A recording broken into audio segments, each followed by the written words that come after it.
अभी हमें जो है वो लीगल एक्सपर्ट ज्वाइन किया है अंजुम हमीद साहबा ने। उनसे भी जानते हैं कि ये आइन के बरखिलाफ नहीं है, लेकिन इस्लामाबाद की तीनों बार्स की तरफ से कल हड़ताल का ऐलान भी कर दिया गया है। अंजुम साहबा, बहुत शुक्रिया, आपने कीमती वक्त दिया।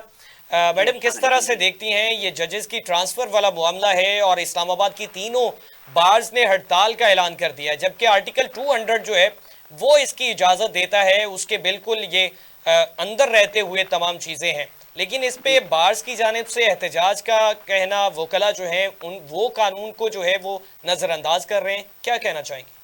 अच्छा, इसमें ना सबसे बड़ी अहम बात यह है कि हमारी पिछली जितनी भी जुडिशियल हिस्ट्री है उसमें 3 जजेस जो है ना वो एक प्रोविंस से दूसरे प्रोविंस में ना ट्रांसफर किया गया, एलिवेट किया गया। लेकिन तीनों ने सबसे पहले आके ना ओथ लिया, ओथ के बाद फिर जो ओथ लेते हैं उससे फिर आपकी सीनियोरिटी और वो सारा टेन्योर शुरू हो जाता है।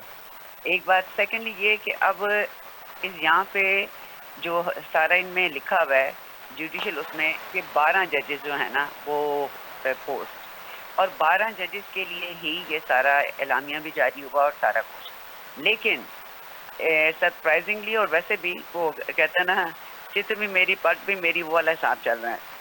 तो 13 जजेस को अपॉइंट किया गया, एक कराची से लाया गया और जो स्पेसिफिकली जो पंजाब से लाया गया वो 15वें नंबर वाला जस्टिस लाया गया।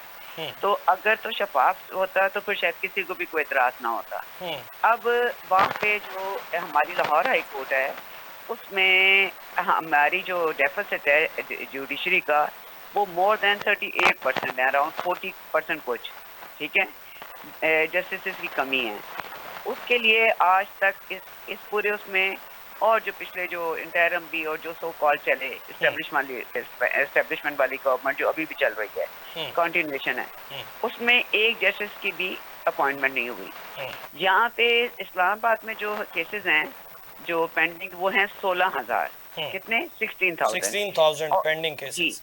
और जो हमारी लाहौर हाई कोर्ट में है वो 1,90,000+ है, अराउंड 2 लाख। आप मुझे बताएं कि सबसे ज्यादा जरूरत किस जगह थी? सबसे ज्यादा जरूरत लाहौर हाई कोर्ट में थी जजेस के अपॉइंटमेंट। और इसमें सबसे बड़ा अगर लॉयर्स मूवमेंट चलती है या लॉयर्स स्टैंड लेते हैं तो उसमें ये जो पिक एंड चूज वाली है ना कि जिसने ज्यादा रिलीफ दिया और आउटराइटली जाके दिया शरीफ ब्रादरान को, जमानतें दी गई, ये जमानतें घर बैठ के, और इवन के कोर्ट में भी नहीं आए और अपनी हेलमेट के थ्रू सब कुछ अनाउंस भी कर दिया, सारा कुछ कर दिया। हाई कोर्ट के लेवल पे ये नहीं होता, डिसीजन जज ने खुद आके सुनाना होता है जो फाइनल ऑर्डर होता है। अब इसमें एक तो सबसे बड़ा सबसे जो मेन रीजन है पिक एंड चूज वाला है। दूसरा नंबर अपॉइंटमेंट सबसे पहली जरूरी कहीं रिक्वायर्ड थी तो वो वहीं थी, क्या कहते हैं, लाहौर हाई कोर्ट में, और वो कई सालों से इसी तरह चला आ रहा है। तीसरा सबसे बड़ी बात कि वो जो 13 बंदा मेरा बंदा के बाद अब अगली सीरीज शुरू हो चुकी है पाकिस्तान में, 13 जज मेरा जज। ये वाली मुझे बताएं जुडिशियल सिस्टम पहले ये इन्होंने स्टार्ट लिया है सुप्रीम कोर्ट से। सुप्रीम कोर्ट को सारा इन्होंने अपने काबू में कर लिया एस्टेब्लिशमेंट ने, सारे जजेस भी। मंसूर अली शाह वो कैपेबल चीफ जस्टिस अपकमिंग थे जिनका हार्वर्ड यूनिवर्सिटी में जिक्र किया जाता है, और ये हमारे लिए मैटर ऑफ ऑनर और प्राइड है, पाकिस्तान के लिए, स्टेट के लिए और पूरी अवाम के लिए। लेकिन उनको नहीं चाहते थे बनाए क्योंकि उन्होंने उनका पूरा ट्रैक रिकॉर्ड आप जजमेंट देख लें, वो जो है ना वो सारी मेरिट पे हैं, वो कॉन्स्टिट्यूशनल और लॉ से हटके कोई फैसला नहीं करते।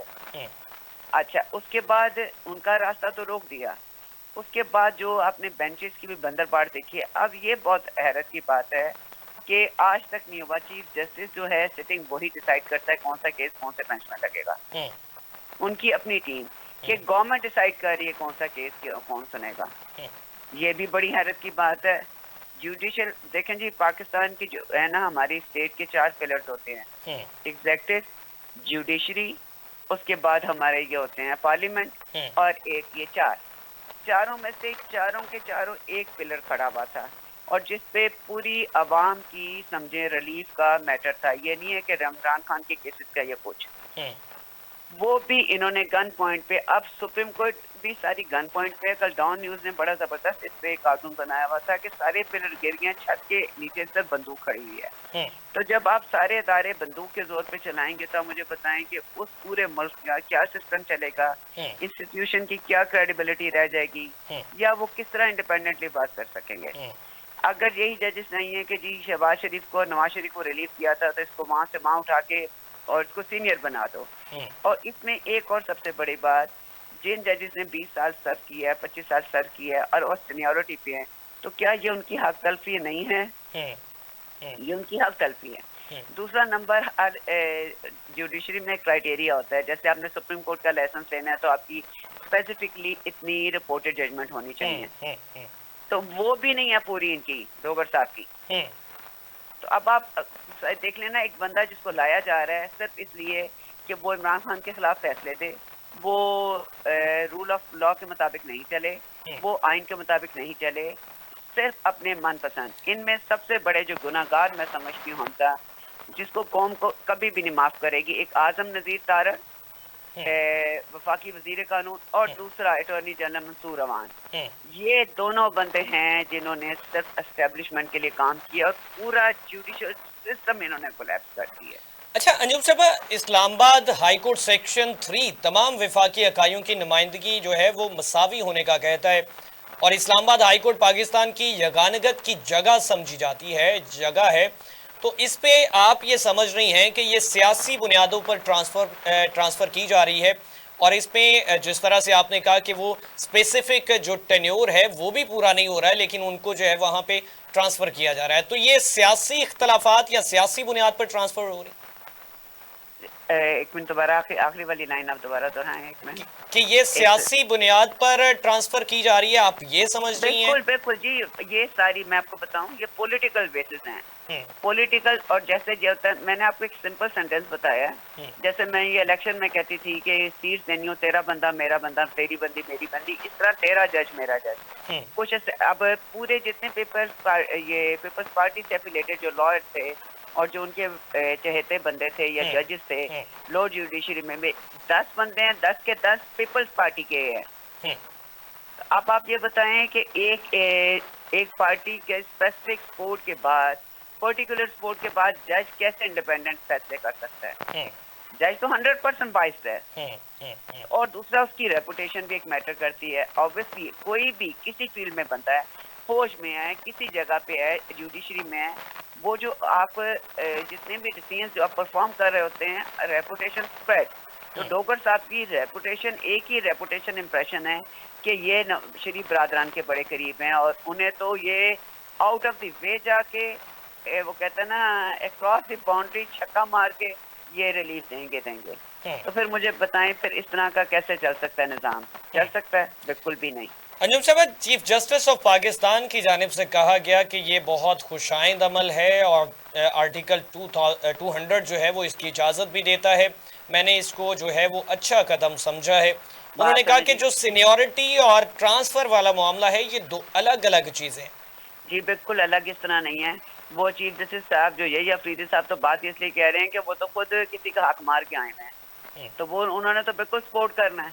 पहले तो वो अपने आप से, आज मैं बैठी अभी सोच रही थी कि ये क्या कभी यही अफरीदी साहब को इंशाल्लाह soon I am going to write a letter to him कि have you ever asked your conscious कि आप कैसे किसी अपने सीनियर जस्टिस का हक मार के, और सिर्फ एक ये कि चूंकि इस्टेब्लिशमेंट चाहती थी तो आप आके कब्जा हो जाएं। ये एक आपको बेटा, एक होता है आपने खुद सीनियरिटी लेवल पे उस पोजीशन को होल्ड किया, नहीं ना यही अफरीदी ने। यही अफरीदी हर ऐसे एक्ट को सपोर्ट करेंगे और प्रोटेक्ट करेंगे और हर जगह उनका डिफेंस करेंगे जो कि उनकी तरह इलीगली अपॉइंट हुए हैं, जो सिर्फ पॉलिटिकल बेसिस पे, पिक एंड चूज पे और उस मामले पे हुए हैं। इसलिए यही अफरीदी की स्टेटमेंट मेरे लिए बिल्कुल इररेलेवेंट है, क्योंकि वो उन्होंने तो खुद माशाल्लाह बाकी सारे जस्टिस, सीनियर जस्टिस का वो किया हुआ है। अदलिया के 2 टुकड़े कर दिए हुए हैं, मतलब एक ही छत है, एक ही इमारत है, उसके अंदर 2 अदालतें लगा दी हैं। दोनों अदालतों में कौन सा जज कहाँ बैठेगा ये इस्टेब्लिशमेंट ने और नून लीग ने, वो गवर्नमेंट ने डिसाइड करना है कौन सा बेंच बनेगा, किसको कितनी सजा दिलवानी है। तो मुझे बताएं, अगर कोई भी ऐसा मुल्क जो डेमोक्रेटिक हो, उसमें जुडिशल सिस्टम इंडिपेंडेंट नहीं है, तो उसमें मुल्क कैसे तरक्की कर सकता है? ठीक है, बहुत शुक्रिया। अंजुम हमीद साहब हमारे साथ मौजूद थी, माहिर कानून हैं, उनका भी नुक्ता नज़र इस हवाले से सामने आया। उनकी जानिब से यही कहा गया कि जिस तरह से जो है वो बार वाला मामला वो है, बारों की जानिब से हड़ताल वाला मामला है। तैयब महमूद जाफरी साहब ने कहा कि ये भी सियासी बुनियादों पर है और सियासी मुखालफत की बुनियाद पर हो सकता है। दूसरी जानिब अब अंजुम हमीद साहबा ने भी कहा कि ये ट्रांसफ़र जो है ये भी सियासी बुनियादों पर ही की जा रही है और उनका ये भी मौक़िफ़ सामने आया कि इस पे जो है वो सीनियरिटी बेसिस वाला मामला भी जो है वो भी फुलफिल होता है कि ये सीनियरिटी वाले जजेस, और उन्होंने एक जो है वो वजाहत के साथ ये बात सामने रखी कि इस पे जो है वो इस्लामाबाद हाई कोर्ट में और लाहौर हाई कोर्ट में जो मुकदमात ज़ेर इल्तवा हैं वो भी काबिल गौर होने चाहिए। लाहौर हाई कोर्ट में 1,90,000 के करीब जो है वो प्लस में तकरीबन 2.25 या 2 लाख के करीब ज़ेर इल्तवा मुकदमात हैं। तो यहाँ पे ज़रूरत समझी जा रही थी कि यहाँ पे जजेस की ज़रूरत है, ना कि इस्लामाबाद में। इस्लामाबाद में उन्होंने तादाद बताई कि इतने स्पेसिफिक हैं और उसके मुताबिक से लाहौर हाई कोर्ट में जजेस की जो है वो ट्रांसफ़र की अशद ज़रूरत थी। नाज़रीन, आज का नुक्ता नज़र आपने जाना, जजेस की ट्रांसफ़र के हवाले से चीफ जस्टिस ऑफ पाकिस्तान के रिमार्क सामने आए। उन्होंने जो है वो तकरीब में खिताब किया, उन्होंने नुक्ता नज़र पेश किया और आर्टिकल 200 के तहत 200 के तहत ये इजाजत देता है कि इस तरह से एक हाई कोर्ट से दूसरी हाई कोर्ट में जज को ट्रांसफर किया जा सकता है। और दूसरा इसके साथ साथ ये भी है कि सेक्शन 3 जो है इस्लामाबाद हाई कोर्ट का, वो भी ये इजाजत देता है कि उसके तहत मसावी चीजें जो हैं वो तमाम जगहों पे होनी चाहिए और इस पे भी काबिल गौर ये चीज रखनी चाहिए। नाज़रीन, आज के लिए इतना ही। अपने मेजबान हमजा भट्टी को इजाजत दीजिए। अल्लाह ने के बाद।